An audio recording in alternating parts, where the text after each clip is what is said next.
ಸಮಸ್ತ ಕನ್ನಡಿಗರೇ, ಒಂದು ಪ್ರಮುಖ ಮತ್ತು ತುರ್ತು ಸಂದೇಶವನ್ನು ನೀಡಲು ಬಂದಿದ್ದೇನೆ. ನಿಮಗೆ ಗೊತ್ತಿದೆ, ಇತ್ತೀಚೆಗೆ ಕೇಂದ್ರ ಸರ್ಕಾರ ಒಂದು ಬಿಲ್ಲನ್ನು ತರಲು ಇಚ್ಛಿಸಿದೆ. ವಕ್ಫ್ ಅಮೆಂಡ್ಮೆಂಟ್ ಬಿಲ್ 2024 ವಕ್ಫ್ ತಿದ್ದುಪಡಿ ಕಾಯ್ದೆ.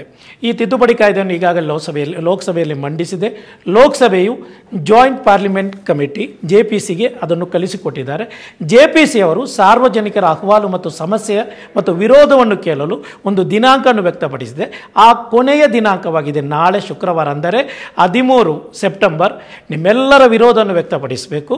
ಈಗಾಗಲೇ Muslim personal law board, Karnataka Muslim Jamaat, Kalaburagi ಜಿಲ್ಲಾ ವಕ್ಫ್ ಸಲಹಾ ಸಮಿತಿ ಒಂದು QR ಕೋಡನ್ನು ನಿಮಗೆ ನೀಡಿದೆ. ನಿಮಗೆ ಸ್ಕ್ರೀನಲ್ಲಿ ಕಾಣಬಹುದು.